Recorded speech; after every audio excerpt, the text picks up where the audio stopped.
మీరు కొత్తగా business start చేయాలనుకుంటున్నారా? మార్చ్ 16-17 హైటెక్స్ లో ఫ్రాన్సెస్ ఇండియా బిగ్గెస్ట్ ఫ్రో ఎక్స్పో. ఎన్నికల హడావిడి ఆంధ్రప్రదేశ్ లో మాత్రమే కాదు, ఇటు అరుణాచల్ ప్రదేశ్ అటు ఒడిశాలో కూడా ఎక్కువగానే ఉంది. 3 రాష్ట్రాల్లో అసెంబ్లీ ఎన్నికలతో పాటు పార్లమెంట్ ఎన్నికలు కూడా ఉండటంతో అనూహ్యంగా హెలికాప్టర్లకు డిమాండ్ పెరిగింది. ప్రచారాల కోసం, సభల కోసం నేతలు తిరగాలి. రోజుకు 2-3 సభలకు హాజరు కావాలి. పైగా ఒక్కొక్క సభ ఒక్కొక్క ఏరియాలో ఉంటుంది. వందల కొద్ది కిలోమీటర్లు గంటల్లో రీచ్ అవ్వాలంటే హెలికాప్టర్లను మించిన వాహనం మరొకటి లేదు కదా. దీంతో హెలికాప్టర్ల డిమాండ్ మరింత పెరిగిపోతోంది. దీపం ఉండగానే ఇల్లు చక్క పెట్టుకోవాలి అన్నట్లు డిమాండ్ ఉన్నప్పుడే మంచిగా వసూలు చేసుకోవాలి అని భావించిన హెలికాప్టర్లు అద్దెకిచ్చే కంపెనీలు రేట్లు విపరీతంగా పెంచేశాయి. ఆ డీటెయిల్స్ ఏంటో ఇప్పుడు చూద్దాం.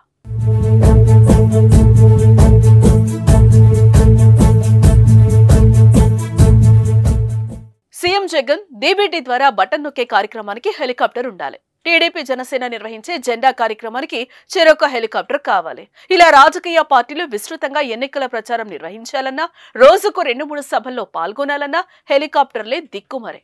హెలికాప్టర్లు అయితే గంటలోపే రాష్ట్రంలోని ఏ ప్రాంతానికైనా వెళ్లిపోవచ్చు. దీంతో సమయం కలిసి వస్తుంది.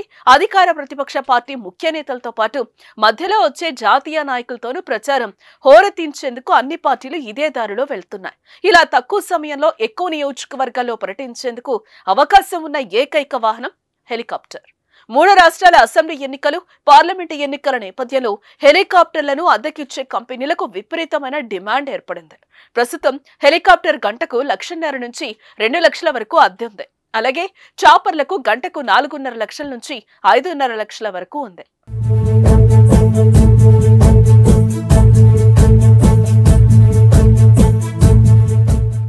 రెండు 2019 ఎన్నికల సమయంలో ఒక్కో హెలికాప్టర్ గంటకు అద్దె 55,000 నుంచి 1,30,000 వరకు ఛార్జ్ చేసేవారు. ఇప్పుడు త్రిబుల్ రేట్ వసూలు చేస్తున్నారట. హెలికాప్టర్ మోడల్ను బట్టి గంటకు 2 లక్షల నుంచి 3.5 లక్షల వరకు చెల్లిస్తున్నారు.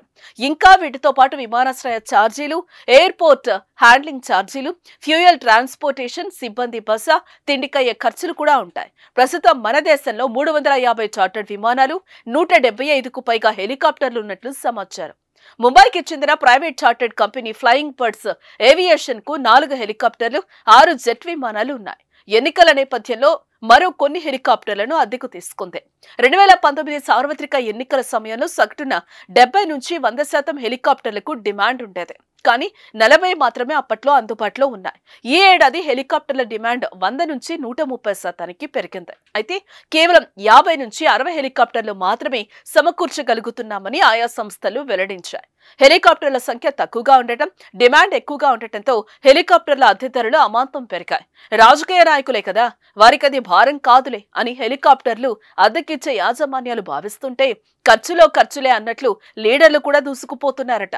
అందుకే ఎలక్షన్స్ అంటే ఇండియాలో అంత కాస్ట్లీ అంటూ ఉంటారు.